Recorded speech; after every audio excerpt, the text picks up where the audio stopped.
नमस्कार, मैं हूं दीपांजलि मोइत्रा।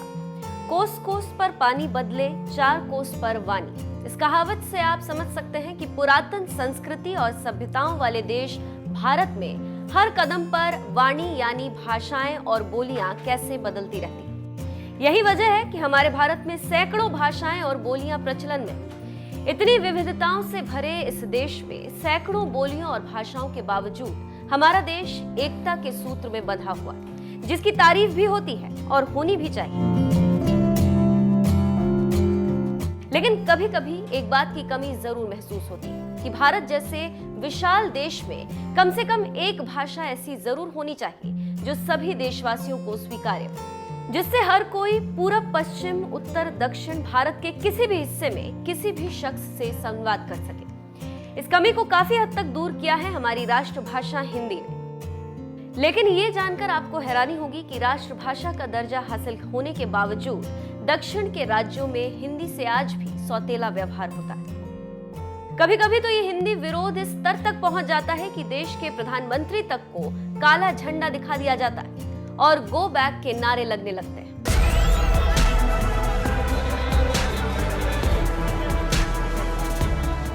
भारत जैसे बड़े देश में जितने राज्य उतनी भाषाएं और हर राज्य अपनी क्षेत्रीय भाषा के सम्मान के साथ साथ हिंदी का भी पूरा सम्मान करते हैं। लेकिन बात जब दक्षिण के राज्यों की आती है तो यहाँ अगर आपको तमिल, तेलुगु, मलयालम आती है तो आप वहाँ के लोगों से संवाद कर सकते हैं। इसके अलावा अगर किसी भाषा में वहाँ के लोगों से आप संवाद कर सकते हैं तो वो भाषा है अंग्रेजी। यानी आप महाराष्ट्र, बिहार, राजस्थान जैसे किसी भी राज्य में क्षेत्रीय भाषा नहीं आने पर हिंदी में संवाद कर सकते हैं। लेकिन दक्षिण के राज्यों में ऐसा नहीं। यहाँ अगर आपको किसी से संवाद करना है तो आपको अंग्रेजी जरूर आनी चाहिए।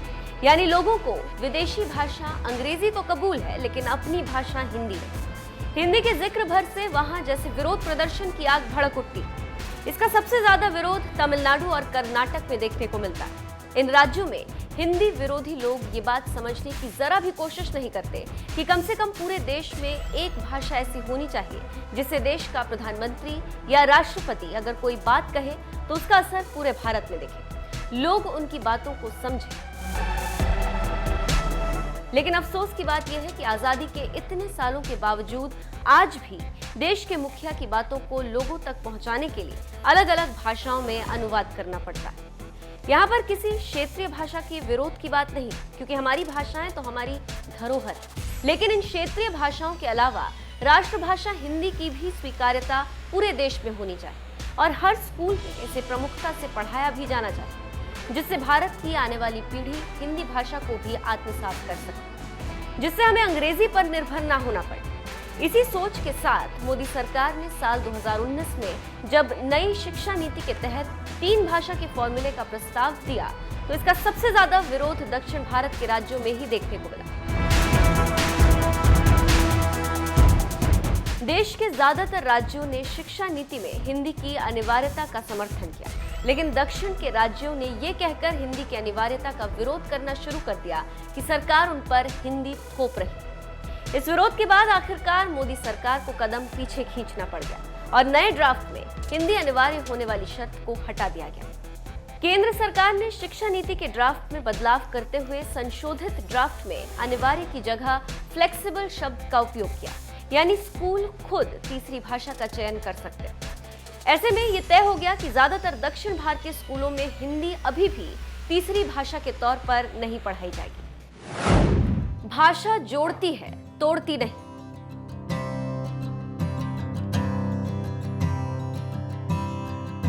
कहते हैं भाषाएं ही वो जरिया है जो एक दूसरे को जोड़ती है। लेकिन दक्षिण के राज्यों में हिंदी का जिस कदर विरोध होता है उसने देश में ऐसा माहौल बना दिया जैसे भाषा तोड़ने का काम कर रही है। भाषाएं तो सीखने की चीज है और अगर हिंदी जैसी किसी एक भाषा से पूरे देश में कहीं भी संवाद करने में आसानी हो तो इसमें बुरा क्या है। अपनी क्षेत्रीय भाषा के साथ साथ हिंदी को भी प्राथमिकता दीजिए। लेकिन नहीं, भाषा के नाम पर सियासत करने वालों ने हिंदी को लेकर दक्षिण के लोगों में इतनी नफरत भर दी कि हिंदी के नाम से ही तमिलनाडु, कर्नाटक जैसे राज्यों में विरोध प्रदर्शन शुरू होने लगता।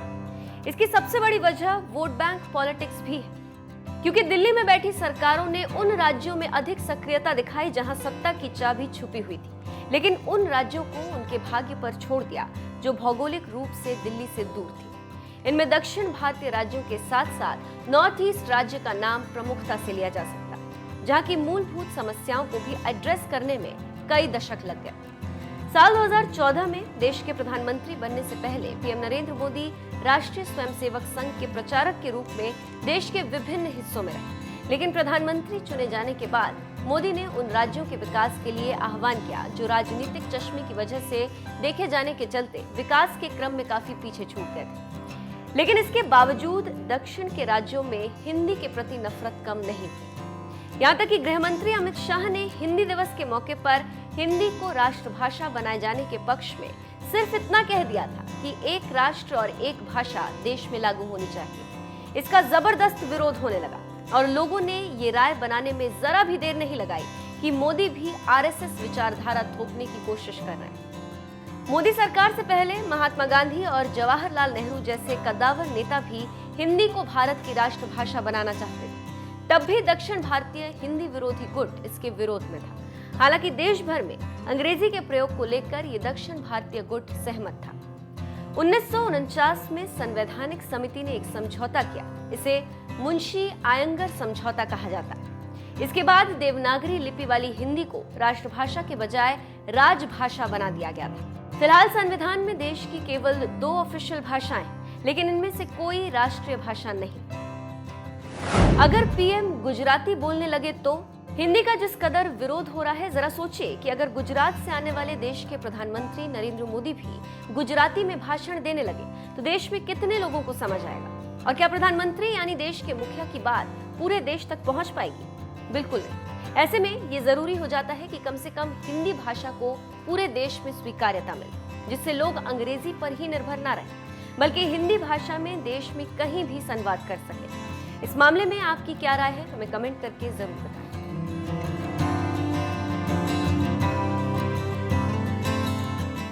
देश और विदेश में बसते हुए सभी भारतीयों को हिंदी दिवस की शुभकामनाएं।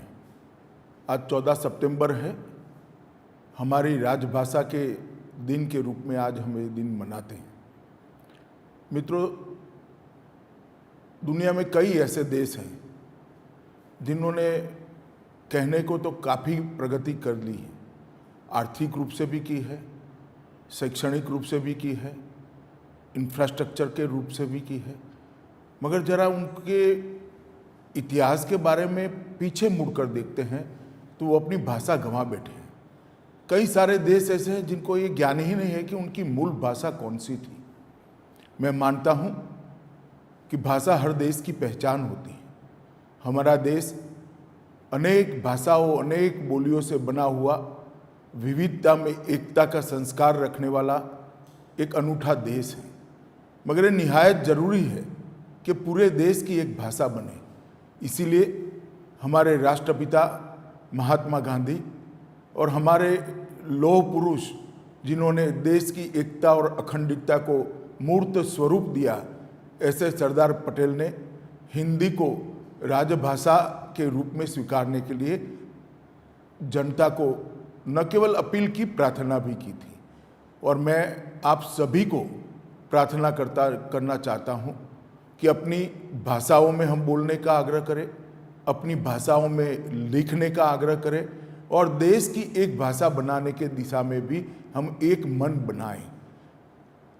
राजभाषा प्रचार समिति और राजभाषा विभाग दोनों इस दिशा में बहुत अच्छा काम कर रहे हैं।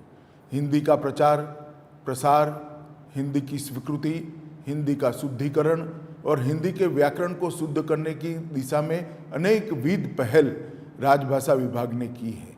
मैं राजभाषा विभाग के मंत्री और देश के गृह मंत्री नाते देश के सभी नागरिकों को अपील करना चाहता हूं कि जब दुनिया के 20% से ज़्यादा लोग हिंदी में बातचीत कर सकते हैं, हिंदी को पढ़ सकते हैं, हिंदी में अपने विचारों की अभिव्यक्ति कर सकते हैं, तो क्यों न उस दिशा में जाए कि हिंदी दुनिया में सर्वाधिक बोलने वाली भाषा बने। यूएन को भी ये स्वीकार करना पड़े कि हिंदी दुनिया में सर्वाधिक बोलने वाली भाषा है और हमारे देश को एकात्मता के सूत्र में बांधने के लिए हिंदी का हम सदुपयोग करें।